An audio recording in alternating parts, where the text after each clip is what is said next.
everyone, this is Paul Gale from paulgalenetwork.com, and thank you for joining me today for Video Game News. It is October 20th, 2021, and these are the top stories of the day. To kick things off, we actually have a movie trailer to watch together, and that is of Uncharted, which hits theaters February 2022, starring Tom Holland as Nathan Drake. It's about a minute or so long. Let's push play and check it out together.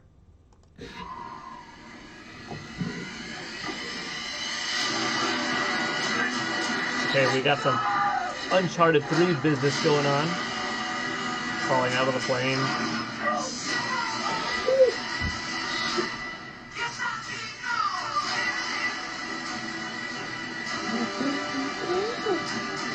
Oh my gosh. Shouldn't they come out to believe that a big boy's reading because they're about to get a proper Scottish welcome? Huh? What? Ah, there you go. Oh, crap. That's brutal. Alright, so the movie's going to have definitely its moments of action and comedy, as those are a couple of the traits that have been in every Uncharted game. Nathan Drake always is put up against these crazy odds and these larger-than-life scenarios and finds a way how to make them through, thanks to you, the player, of course. And the movie looks to be no different. That was a fun trailer.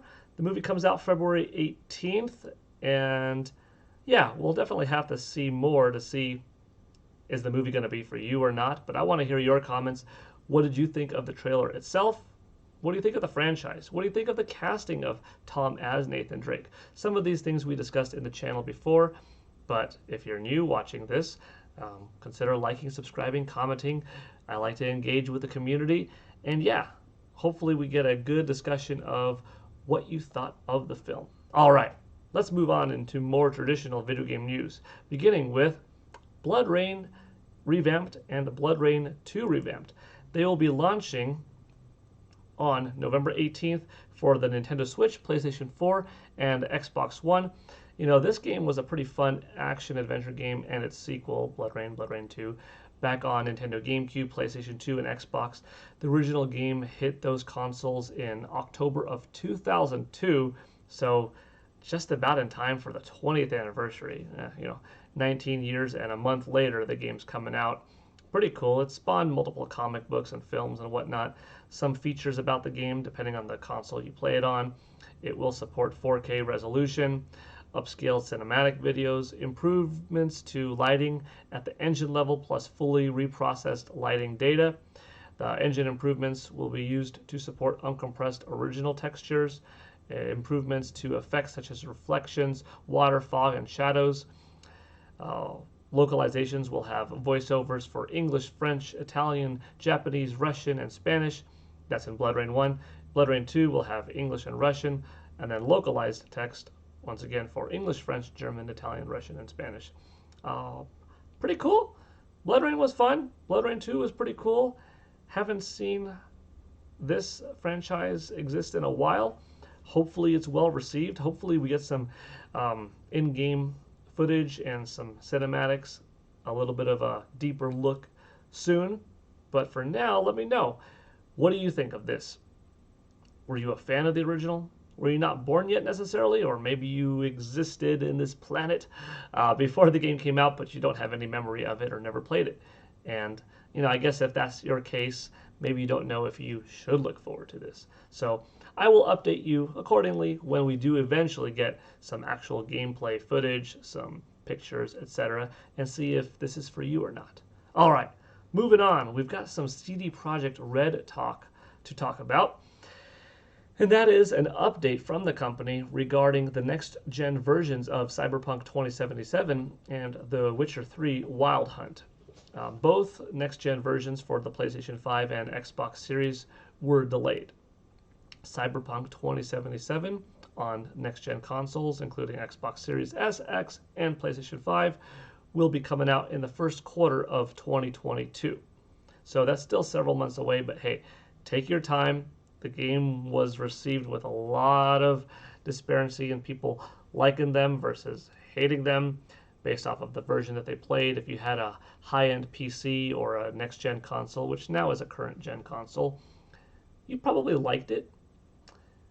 if you were playing on a base Xbox One or a base PlayStation 4, you probably got your money back more likely than not. And yeah, there's a lot of drama behind the marketing campaign and not showing everything into its fullest and stuff. So at this point, take your time, relaunch the game, hopefully deliver well and get some more sales out of the game, because overall at its core it's a solid experience if you're playing it on the platform that it's kind of intended to. And yeah, that's Q1 2022. Meanwhile, the next gen version of The Witcher 3 Wild Hunt will be coming out in Q2 of 2022. So somewhere around April, May, June. I wonder if either will get a further delay or not, but hey, if that happens, so be it. I would say release it when it's ready, both. Of course, The Witcher 3 Wild Hunt was already a very well received game on multiple platforms. You could play it on just about anything. You know, the Nintendo Switch version came out and also happened to run great on that system. But on PlayStation 5 or Xbox Series X, you could already play the last gen version of it, but it will be cool to see just how much further they could push the envelope of this, near decade old game at that point, by the time this re-release comes out next year. Okay, moving on. We've got some God of War news to discuss, and I'll go over the article a little bit released by the PlayStation blog and then show you the video. And that is that, yeah, God of War 2018 is coming to PC. God of War was a fantastic game that it seems like it came out so long ago, but it was only 3 years ago on PlayStation 4. You could play it on PS4, PS4 Pro, or PS5 and enjoy it at different visual qualities, different levels of fidelity and whatnot. But it's an overall really solid game. They announced today that as of August 2021, 19.5 million copies of the game have sold. That is a staggering amount. That's one of PlayStation's best-selling, homemade games of all time. And rightfully so. It is a terrific title. But this is the PC announcement. The game, after all that success, after these 3 years of being on the market and just doing tremendous work, is now coming to PC. We'll get to experience it in true 4K resolution, have unlocked frame rates. You'll be able to experience the game in an ultra-wide format. DLSS technology, thanks to NVIDIA Reflex, will be implemented. The game should look and run better than ever before. 21:9 mode supported. You can play with a DualShock 4 controller or a PlayStation 5 DualSense controller, mouse and keyboard, other controllers, pretty solid. January 14th is the release date. That's coming up in just a few more months. Let's push play and watch the trailer together, all right? See if we see anything special or significantly improved in it.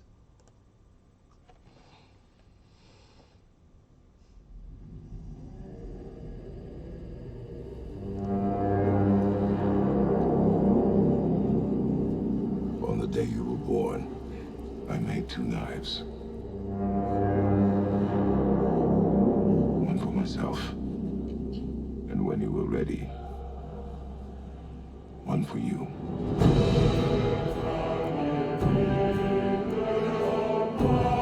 You think I'm weak because I'm not like you? You do not know everything, boy. No. But at least I know the truth now. The road ahead is long and unforgiving. No place for a boy. You must be a warrior. And where do you think you're going? Long way from home, aren't you? And here I thought your kind was supposed to be so enlightened and so much better than us.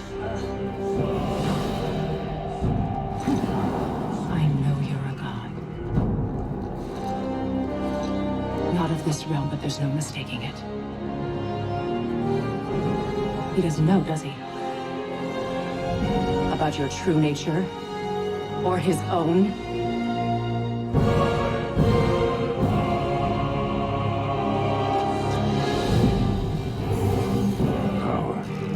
weapon comes from here. But only when tempered by this. The self-control of the one who wields it. So I'm a man now. Like you? No. We are not men. We are more than that. The responsibility is far greater.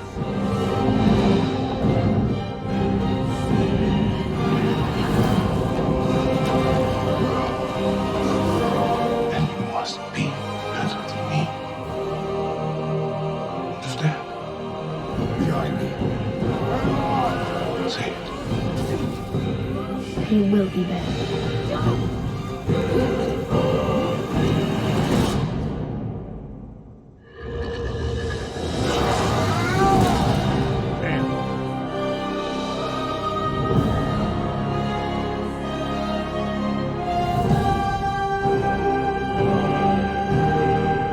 We must be better. We must never forget them.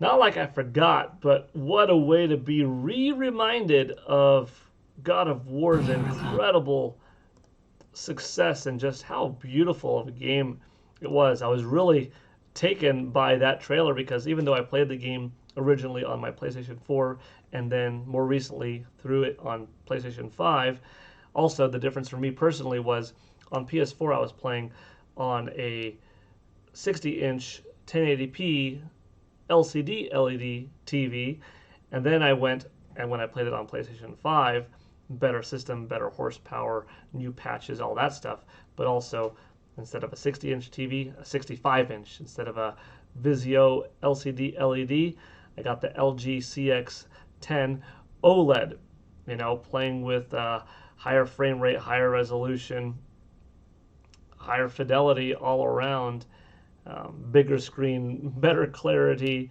better colors, better speakers. Just my experience was that much more improved, that much better, I should say, the second time around. And like watching this, I'm really trying to focus on like, okay, can I notice anything different in the musculature or in the clothing, the draw distance? Like everything just looks top notch. If you haven't played God of War because you didn't own a PS4 or can't find a PS5, but you have a competent PC, oh, do yourself a favor and play it.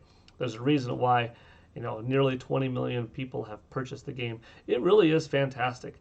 It's up there with, you know, some of the top games of all time that you probably have in your head, like play through God of War.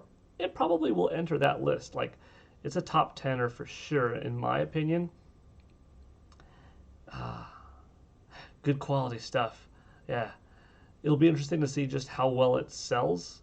You know, does it do giant numbers or not? Regardless, though, it coming out next year is good because it's going to bring that much more hype around it again, breathe extra life into this already highly critically acclaimed game, and get the talk rising up for God of War Ragnarok, which will hit later in the year.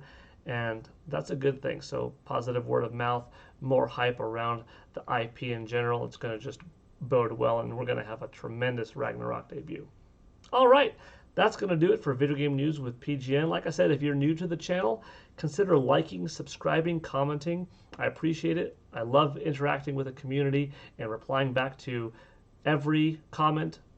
And if not every comment, almost every comment. Even when I have long threads with lots of comments, I really try to get back to every single person.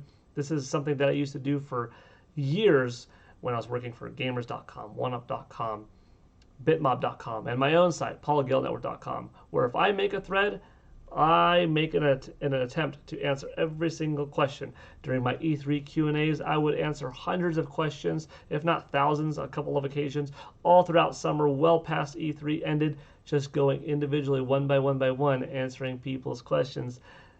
Even if I already answered one earlier, I wouldn't just copy and paste. I would answer newly and try to bring something different to that same question, perhaps. So, welcome to the channel if you're new. If you've been here for a while, thank you for watching. I appreciate your support. This is PGN signing out. That was a fun news day. All right. Take it easy, everyone. I'll see you next time. Bye.